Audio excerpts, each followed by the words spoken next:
5 বছরের জন্য আসামে বিজেপি সরকার আনুন, একজন একজন করে বাংলাদেশিকে দেশ থেকে বের করব। ধুবড়ী, গোয়ালপাড়া, নওগাঁও এই জেলাগুলিতে বাংলাদেশি এলো কেন? কংগ্রেসকে প্রশ্ন করেন অমিত শাহ। কংগ্রেসের পাপ থেকে আসামকে বিজেপি মুক্ত করবে বলেও দাবি করেন অমিত শাহ। আসামের ভূমি থেকে অনুপ্রবেশকারীদের হুঁশিয়ারি কেন্দ্রীয় স্বরাষ্ট্রমন্ত্রী অমিত শাহ। বাংলাদেশি কংগ্রেসের ভোট ব্যাংক, কংগ্রেস বাংলাদেশিদের বের করতে দেয় না। ধুবড়ী, বরপেটা, নওগাঁও, দরং, গোয়ালপাড়া থেকে বিদেশি মুক্ত করার কথা উল্লেখ করেন অমিত শাহ। দুদিনের আসাম সফরে কেন্দ্রীয় স্বরাষ্ট্রমন্ত্রী অমিত শাহর উপস্থিতিতে আজ সরুসজাইয়ে সিআরপিএফ এর 87তম প্রতিষ্ঠা দিবস পালন করা হয়। প্রথমবারের মতো আসামে অনুষ্ঠিত হয় সিআরপিএফ এর বার্ষিক প্রতিষ্ঠা দিবসের প্যারেড। সেই প্যারেডে প্রায় 1400 জওয়ান অংশগ্রহণ করেন। এরপর সরুসজাই থেকে হেলিকপ্টারে অমিত শাহ পৌঁছান সোনাপুরের কচুতলির উদ্দেশ্যে। কেন্দ্রীয় স্বরাষ্ট্রমন্ত্রী অমিত শাহ কচুতলিতে 10ম আসাম পুলিশ ব্যাটালিয়নের নতুন চৌহদ্দির ভিত্তিপ্রস্তর স্থাপন করেন। 270 কোটি টাকা ব্যয়ে নির্মাণ হবে 10ম আসাম পুলিশ ব্যাটালিয়নের নতুন চৌহদ্দি। সেই অনুষ্ঠানে উপস্থিত ছিলেন কেন্দ্রীয় মন্ত্রী সর্বানন্দ সোনোয়াল, মুখ্যমন্ত্রী ডক্টর হিমন্ত বিশ্ব শর্মা সহ আসাম সরকারের একাধিক মন্ত্রী, বিধায়ক। মা কামাখ্যাকে স্মরণ করে বক্তব্য শুরু করেন কেন্দ্রীয় স্বরাষ্ট্রমন্ত্রী। ভূপেন হাজারিকা, কনকলতা বড়ুয়া, লাচিত বরফুকন, শঙ্করদেব, মাধবদেবকে স্মরণ করেন তিনি। কেন্দ্রীয় স্বরাষ্ট্রমন্ত্রী অমিত শাহ বলেন, কংগ্রেসের সময় এখানে শুধু বাংলাদেশি ছিল, আসামের জনবিন্যাস নষ্ট করেছিল। কংগ্রেস আজ আসামে ভোট চাইছে। তিনি কংগ্রেসকে জিজ্ঞেস করেন যে ধুবড়ী, গোয়ালপাড়া, নওগাঁও এই জেলাগুলিতে বাংলাদেশি এলো কেন? কংগ্রেসের পাপ থেকে আসামকে বিজেপি মুক্ত করবে বিজেপি। আর হিমন্ত বলেছেন 5 লাখ বিঘা জমি উচ্ছেদ করবেন মানে করবেনই। হিমন্তর কথা রাখায় পাকা বলে মন্তব্য করেন অমিত শাহ। তিনি বলেন, 5 বছরের জন্য আসামে বিজেপি সরকার আনুন, একজন একজন করে বাংলাদেশিকে দেশ থেকে বের করব।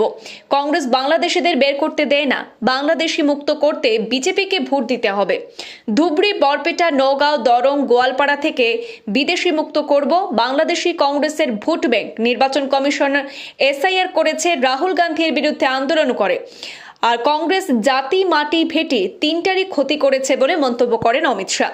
मित्रों, कांग्रेस के समय में यहां पर घुसपैठिया घुसे, जिसने आसाम की डेमोग्राफी को, जनसांख्यिकी को क्राइसिस के लेवल तक ले जाने का काम किया। उस वक्त भी हम घुसपैठ का विरोध करते थे।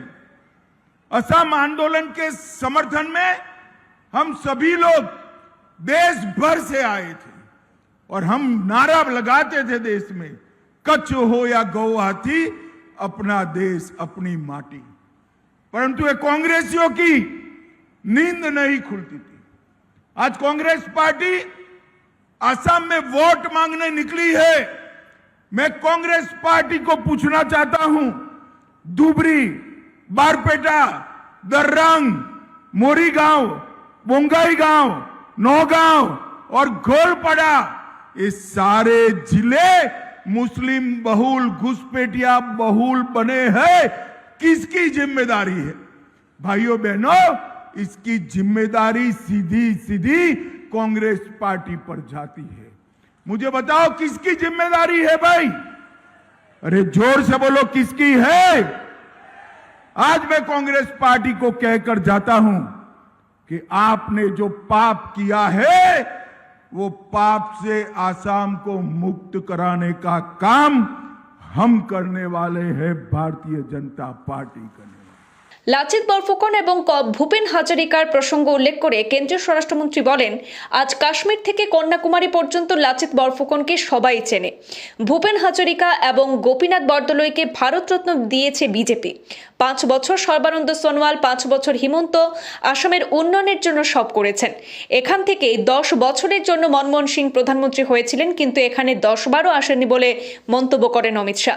তিনি বলেন, নরেন্দ্র মোদী সরকার সেখানে গঠন হওয়ার পর 80 বার আসামে এসেছেন নরেন্দ্র মোদী। আসামকে উন্নত করতে সরকার কাজ করছে। ভূমির অধিকার দিয়েছে বিজেপি, চা বাগানের জন্য পরিকল্পনা এনেছে বিজেপি। অমিত শাহ আরও বলেন, আসামকে বাংলাদেশি মুক্ত না করলে আসামের ভাষা, সংস্কৃতি সুরক্ষিত হবে না। 15 লক্ষ কোটি টাকা আসামের উন্নয়নের জন্য প্রধানমন্ত্রী ব্যয় করেছেন।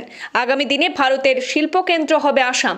বিজেপি সরকার এলে আগামী 5 বছরে আসাম বন্যামুক্ত হবে বলে উল্লেখ করেছেন স্বরাষ্ট্রমন্ত্রী।